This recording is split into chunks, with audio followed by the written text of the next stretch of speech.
Good evening everyone. आप सभी लोगों का मेरे चैनल पे स्वागत है एंड छतलानी कोलैबोरेशन में। तो चलिए आज हम स्टार्ट करते हैं अपना सोशल का सेकंड सेशन। फर्स्ट सेशन के बाद तो कोई सेशन हुआ नहीं है, तो चलिए आज से स्टार्ट करते हैं आपका सेकंड सेशन, जो कि है सिविक्स से व्हाट इज़ डेमोक्रेसी। चैप्टर का नाम है व्हाट इज़ डेमोक्रेसी। एंड इसके अंदर हमें क्या क्या पढ़ना है वो देख लेते हैं। Introduction, feature of democratic government, needs of democracy and argument against democracy. ठीक है, हमें पढ़ना क्या है कि डेमोक्रेटिक गवर्नमेंट के क्या क्या फीचर्स है, इसकी क्या क्या इसकी नीड्स क्यों पड़ती है, इसकी ज़रूरत हमें क्यों पड़ती है, देन डेमोक्रेसी के अगेंस्ट क्या क्या आर्ग्यूमेंट्स हैं, वो सारी चीज़ें हम इसमें पढ़ेंगे। So let's come to the point number first, introduction. It is government where the rulers are directly elected by people. यहाँ पर ऐसी सरकार बनाई जाती है जो शासकों के द्वारा नहीं, लोगों के द्वारा शासकों को चुनने लोगों के द्वारा शासकों को चुना जाता है। ठीक है, डायरेक्टली चुना जाता है, इनडायरेक्टली नहीं चुना जाता है। ठीक है, देन नेक्स्ट देखो, इसमें आपको डायग्राम दिखाया है। पावर टू द पीपल, लोगों की जिद, लोगों की भूख, लोगों की ताकत के बारे में बताया है। ठीक है, now let's come to the feature of democratic government.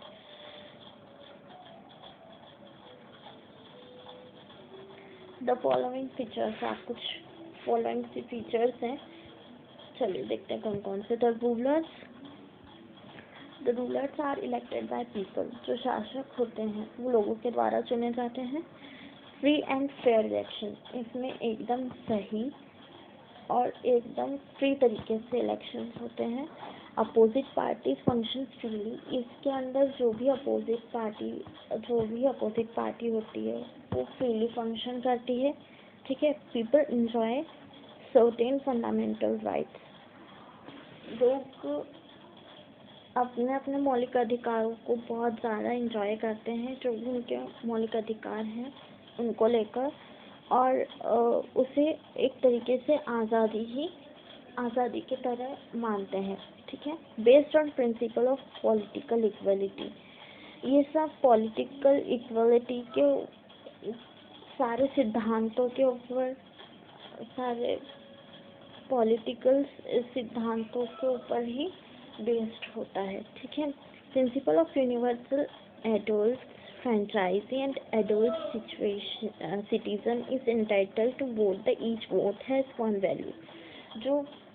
जो भी सिद्धांत होते हैं, यूनिवर्सल एडल्ट की जो भी फ्रेंचाइजीज होती हैं या सिटीजनशिप होती है, या वो किसी भी जगह पर रहकर वोट देना चाहते हैं, तो उस वोट की वैल्यू क्या है? हर एक वोट की वैल्यू 1 है। ठीक है, हर किसी को सिर्फ एक ही वोट देना है, एक से ज़्यादा कोई वोट नहीं दे सकता। Every citizen irrespective of their caste, religion and educational background, कोई भी सिटीजन अपनी कास्ट, अपने रिलीजन और एजुकेशनल बैकग्राउंड को कभी भी नहीं लाता है किसी भी इलेक्शन कॉन्टेस्ट में, और ये रूल पब्लिक ऑफिस के द्वारा, किसी भी पब्लिक ऑफिस के द्वारा बनाया गया है।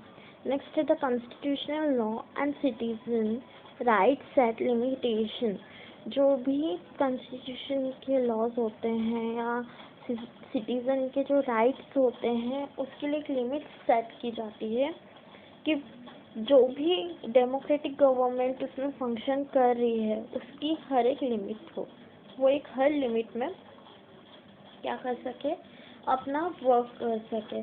देखिए, इसका एक डायग्राम दिया हुआ है, इसमें लिखा हुआ है डेमोक्रेटिक लीडरशिप। किसी भी लीडर का क्या मतलब होता है कि वो ईमानदारी से अपना वर्क करे, पूरे टीम को अपने साथ में लेके चले और एक टीम वर्क करे। ठीक है, दूसरा, सिटीजनशिप की कोई भी नैतिकता को या किसी भी पर्सन की सिटीजनशिप की नैतिकता को कभी वो ठेस ना पहुंचाए। ठीक है, ये डेमोक्रेसी ऑफ लीडरशिप के रूल्स होते हैं। ठीक है, नेक्स्ट है नीड ऑफ डेमोक्रेसी। हमें डेमोक्रेसी की ज़रूरत क्यों पड़ती है? रिप्रेजेंट पीपल नीड, लोगों को दिखाने के लिए कि हमें लोगों की ज़रूरत का कितना ज़्यादा ख्याल है। ठीक है, ये रिप्रेजेंट करने के लिए है ना। नेक्स्ट है democracy is for the people. लोकतंत्र किसके लिए है? सिर्फ लोगों के लिए है। And is answerable to the people, और लोगों को जवाब देने के लिए है। जो भी लोकतंत्र है वो लोगों के लिए है और उनके जवाबों के लिए है। Has in making correct and ideal decision, ये सिर्फ एक करेक्ट और आइडियल डिसीजन के उसको लेने में हेल्प करता है। As it is based on constitution and deliberation. Constitution जो भी हमारा संविधान है और उससे जुड़े हुए जितने भी हमारे डेलिब्रेशन हैं, उनके डेलिब्रेशन मतलब कि किसी भी एक सिटीजन के अंदर देशभक्ति की जो भावना है उनको उनके डिसीजन को लेने के लिए एक करेक्ट क्या है पाथ बोल सकते हैं। करेक्ट प्लेटफॉर्म है, करेक्ट पाथ है। ठीक है, प्रमोट यूनिटी इन डाइवर्सिटी। ठीक है, ये क्या है? ये एकता भाईचारा को प्रमोट करने का एक रास्ता है। ठीक है, guarantee equal for the rich and poor, the educated and uneducated. ये सभी के लिए इक्वल है, चाहे वो अमीर हो, गरीब हो, पढ़ा लिखा हो या अनपढ़ हो। ठीक है, ये सभी के लिए एक समान के इसके अंदर रूल्स हैं, नियम हैं। डायग्राम में देखिए, आपको दिखेगा डेमोक्रेसी लिखा हुआ, बीच में डेमोक्रेसी के थ्रू क्या क्या काम हो रहे हैं। एसेंशियल मतलब ज़रूरत के चीज़ें। ठीक है, और यूज़फुलनेस मतलब जो भी यूज़फुल के वर्क होंगे। देन अंडरस्टैंडिंग, और ये सारी चीज़ें इससे जुड़ी हुई है।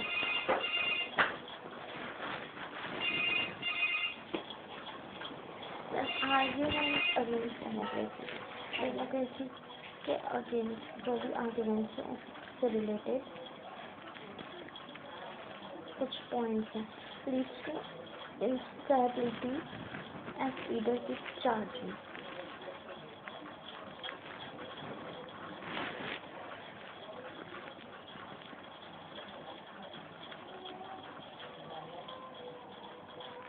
जो भी लीडर के बगल में पर जो भी इंस्टेबिलिटी होती है लीड के।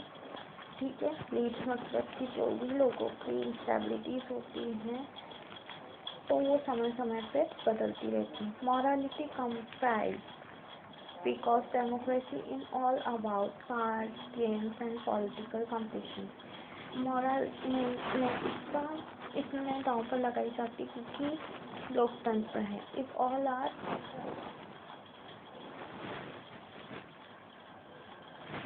अबाउट कार्ड गेम्स, ये सिर्फ एक शक्तिशाली खेल है और दूसरा पॉलिटिकल कॉम्पिटिशन को जीतने के लिए जरिया है। Cause delay on to lengthy discussion and debates. हमें कभी भी कोई भी डिस्कशन को इतना लंबा नहीं खींचना है और इतना ज़्यादा लेट नहीं करना है किसी भी डिबेट्स में। ठीक है, ये उनके आर्ग्यूमेंट्स का एक पॉइंट है। Often and decision effect people as a leader.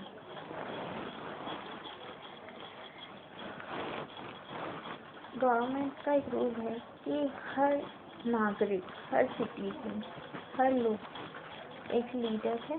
ठीक है, अपने डिसीजन खुद ले सकता है। Manners know what is best for the people. हमें पता है क्या कि लोगों के लिए क्या सही है और क्या गलत है। Political competition and struggle for gaining power. Political competition और उसका संघर्ष क्या है, इसलिए किया जाता है कि हम बहुत ज़्यादा पावर को गेन कर सकें और जो भी करप्शन हो रहा है उसमें लीड कर सकें। ठीक है, कॉमर्स क्लास, इसमें आपको जो समझ में नहीं आ रहा हो आप मुझे बता सकते हैं। देन अब इसका एक डायग्राम देखेंगे। डायग्राम देखिए क्या है, इसमें है ना आर्ग्यूमेंट्स अगेंस्ट डेमोक्रेसी। ठीक है, इसके अंदर बहुत सारे रूल्स मैंने आपको बताए हैं, वो पॉइंट्स हैं क्यों हुए हैं ये भी मैंने आपको बता दिए हैं। So thank you so much class, हम लोग बहुत जल्दी मिलेंगे। और इसमें कोई डाउट हो तो प्लीज़ मुझे मेरे चैनल के कमेंट बॉक्स में कमेंट करके भेजें। देन हम मिलते हैं नेक्स्ट लेक्चर में। Thank you so much, stay home, stay safe, improve your learning skills, and if you have any doubt and queries, so please comment me on my comment box. Bye.